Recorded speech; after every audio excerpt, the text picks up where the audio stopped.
Dr Zakir from Ranchi, Jharkhand. I am doing my engineering from Satyawama Engineering College here.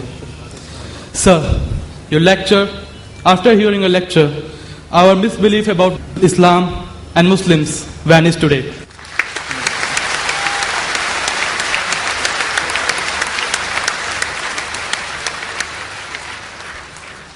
Sir, I have been to Jammu and Kashmir and have seen the trauma and pain that the people are suffering there because of the so-called jihad of some Muslims.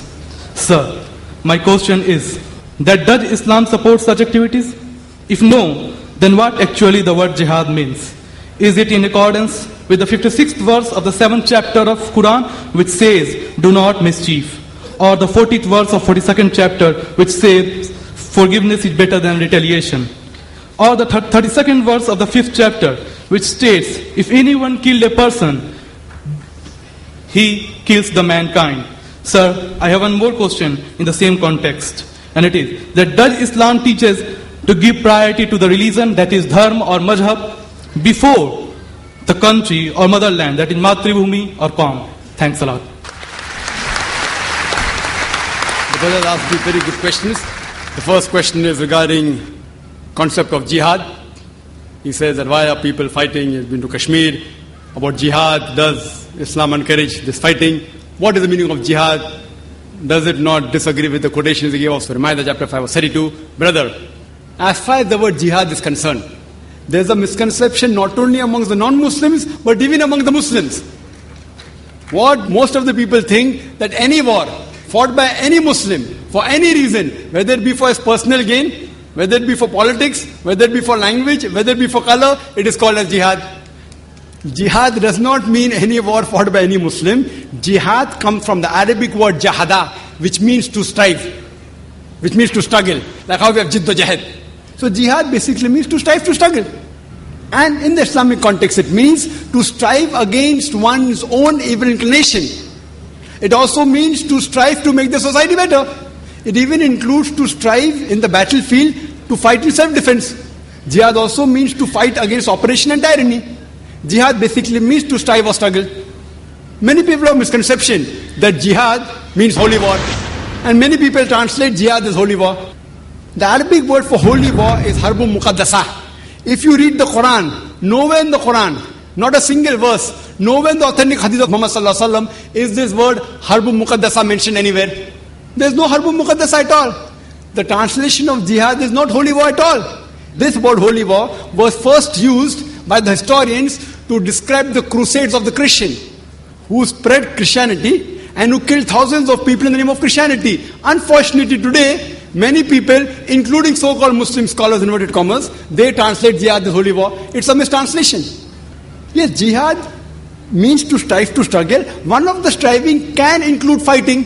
Fighting also should be in the way of Allah subhanahu wa ta'ala, that is qital fi sabilillah. Now regarding a question, that why does Islam encourage fighting and killing? And there are many critics of Islam who normally say, Islam is a ruthless religion. It always says that we should kill the non-Muslim wherever we find them. Many critics, including the critic of India, Arun Shuri, and he writes in his book, The World of Fatwa, he quotes Surah Tawbah, chapter number 9, verse number 5, and says that the Quran says, wherever you find a kafir, into bracket Hindu, that you kill them. And if you open the Quran, Surah Tawbah, chapter 9, verse number 5, and if you read, it does say, wherever you find a kafir, you kill. But this is a quotation out of context. For the context, if you read the first few verses, it speaks about a peace treaty between the mushriks of Makkah and the Muslims. If you read Surah Tawbah, chapter 9, first few verses, it speaks about a peace treaty between the Muslims and the mushriks of Makkah. Now this peace treaty was unilaterally broken by the mushriks of Makkah. By the time Allah subhanahu wa ta'ala reaches verse number 5, He gives them an ultimatum to the mushriks and He tells them, put things straight in 4 months' time, otherwise a declaration of war. And in the battlefield, Allah says that when the enemies come to attack you, you kill the enemies. So this verse is revealed in the battlefield, that when the enemies come to kill you, don't get scared, fight them. But naturally, any army general today, to boost up the morale of his soldiers, he will say that when the enemies come, kill them. He will not say that just be quiet. And Arun Shuri, after quoting verse number 5, he jumps to verse number 7. Because verse number 6 has the reply. Surah Tawbah chapter 9 verse number 6 says that if the kafir, if the enemy seek asylum, if they want peace, don't just give it to them. Escort them to a place of security. If the enemy wants peace or asylum, escort them to a place of security. Today, the most merciful army general, maximum will tell his soldiers that let the enemy go. Here Allah says, don't just let them go, escort them to a place of security. So whenever these verses are there of killing, including the verse of Surah Anfal, chapter 8, verse number 60, when they say that, prepare your steed and be prepared, attack the enemy. The next verse says, but if the enemy is inclined towards peace, you give it to them. So almost all the verses we talk about fighting.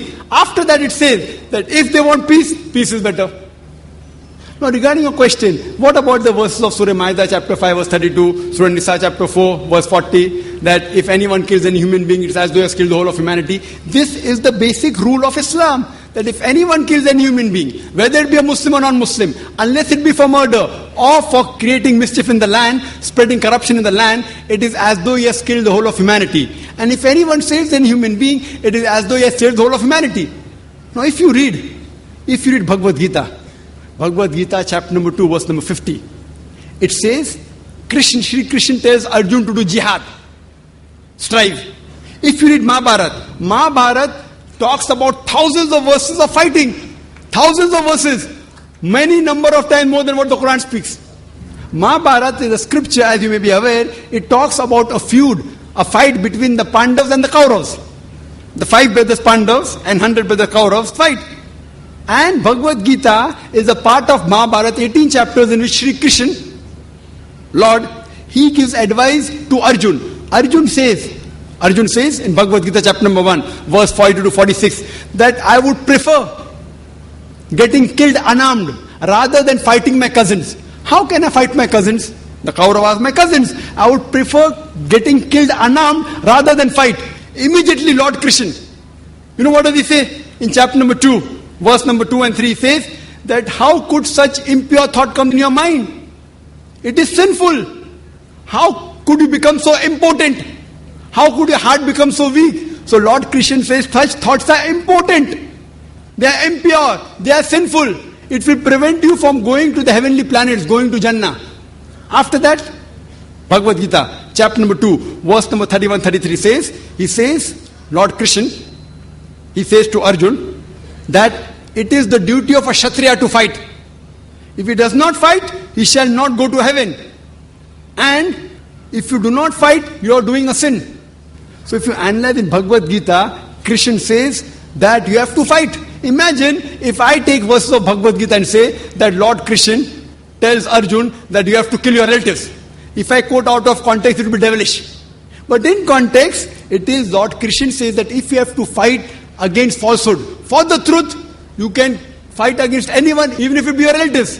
So now in context, it makes sense that if you have to fight for justice, even if it be against your relatives, there's no problem. So that is the message of Bhagavad Gita and Mahabharata, fighting truth against falsehood.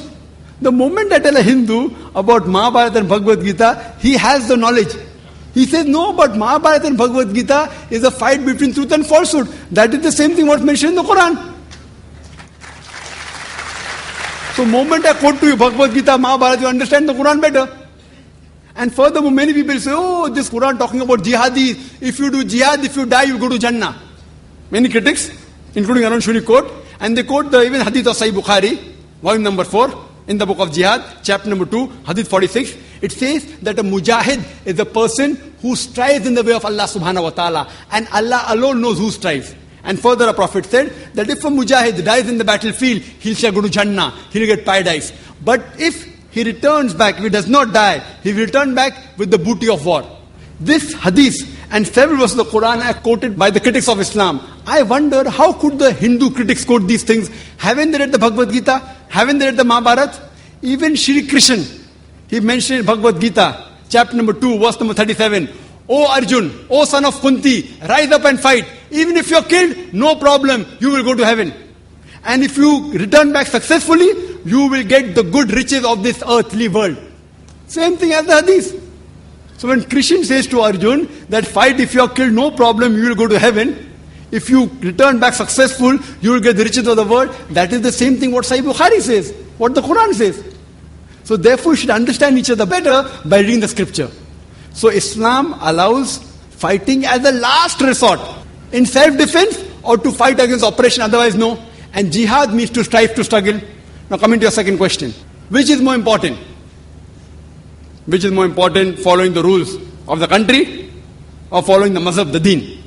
It is like you asking me, who do I belong to first? Do I belong to my father or my mother first?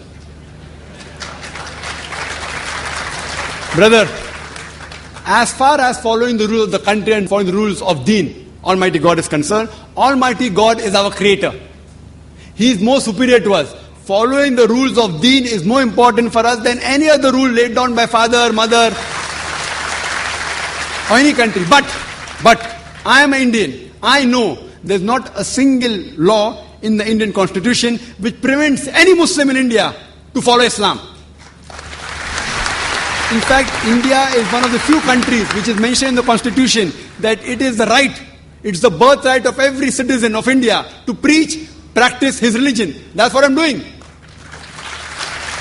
There is not a single law in India which prevents me from doing something which is farz or compels me for doing something which is haram.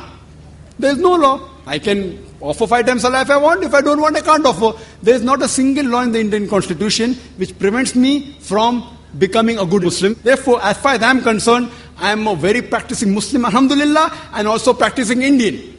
And if by definition, by geographical definition, an Indian geographically is called Hindu. So if Hindu means a geographical definition, I am a Hindu living in India and I am a practicing Muslim.